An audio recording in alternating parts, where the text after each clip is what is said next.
It's hard to decide what you're going to wear when you're talking about body image. As someone with degrees in political science and psychology, I think it's pretty obvious that I like to find the root of problems and to discuss things.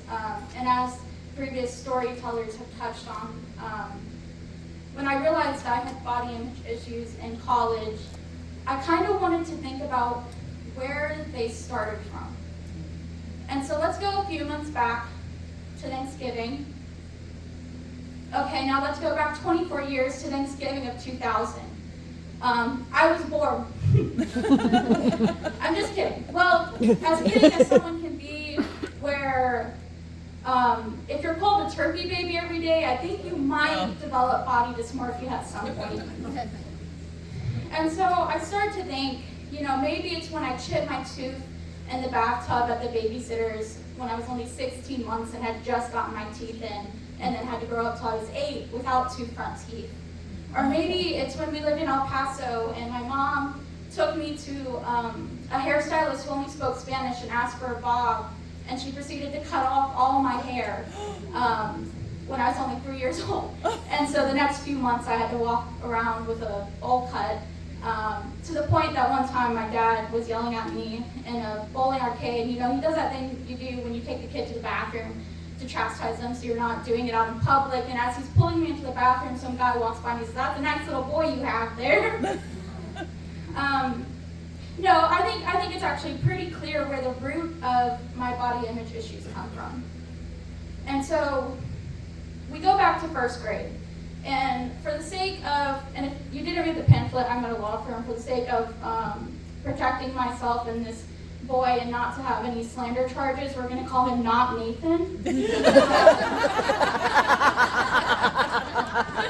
And so I had a crush on Not Nathan.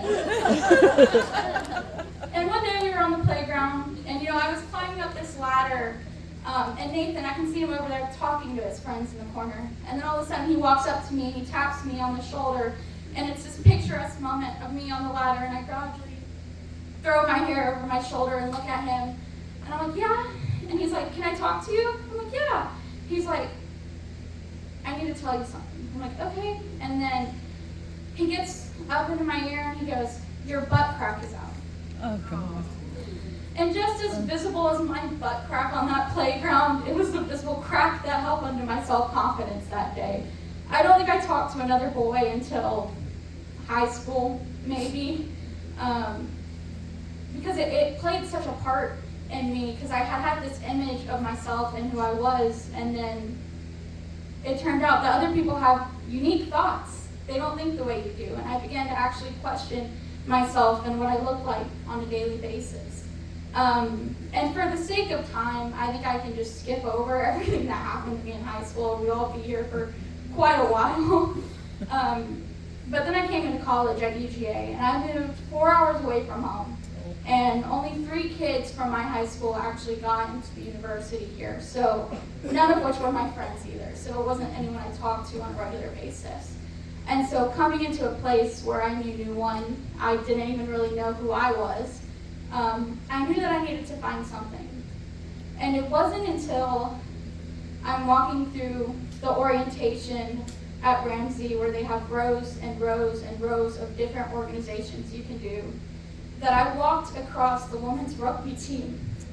And I don't know if it's obvious from my appearance, but I'm not someone who plays any sort of sports. I played soccer when I was 8, and the coach for the last play, he let us choose our positions, and I ran to the bench. And so I went up to the rugby girls, and I was like, "I don't know anything about rugby." They're like, "No one does."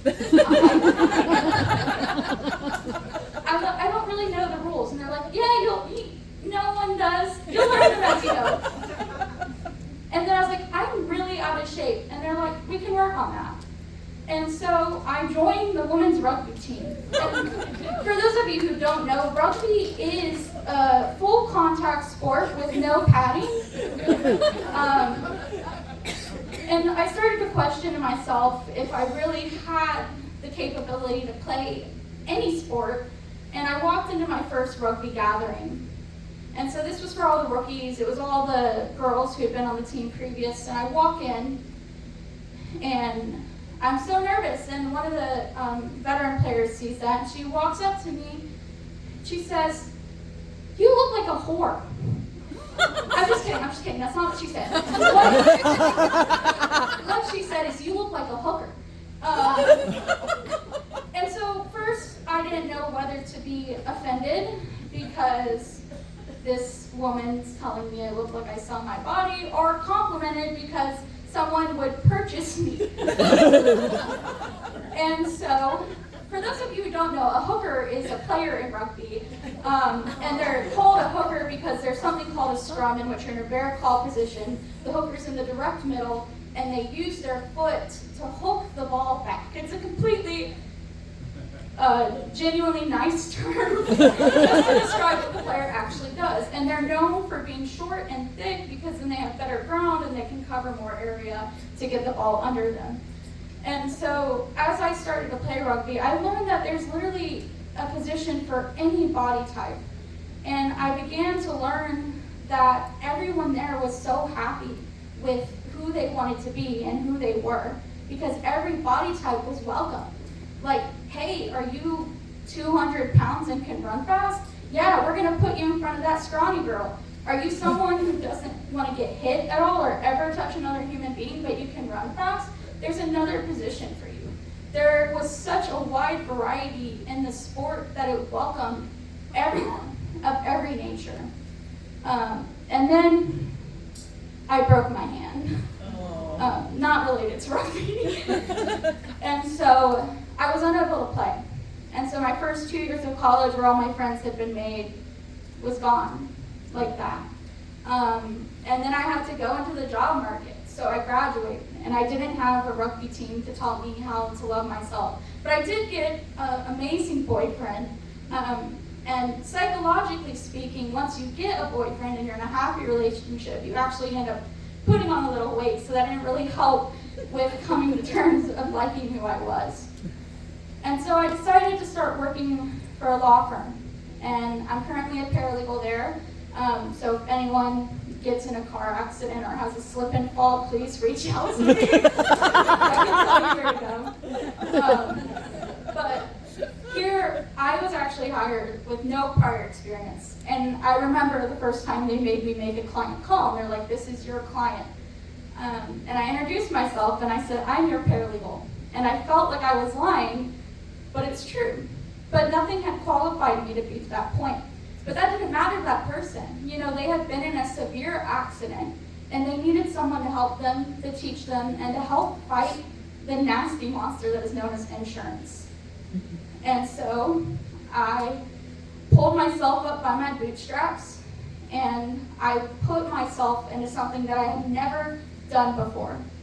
And under the attorney I work under, she also taught me, you know, she graduated from Emory, she's on the JD admissions page, that even though she didn't know what she was doing either, and we both talked about how imposter syndrome is such an important part of life, and that it's not learning about how to love yourself or to constantly try to change your thoughts when you're not saying you don't love yourself, but it's learning to say, hey, I'm not happy, and this is how I can fix it. And eventually, if you tell yourself you love yourself enough, and you learn to be happy with who you are, then it all kind of works out in the end. Because there's an aspect of just telling yourself that's who you are, it's going to be okay, until eventually it is.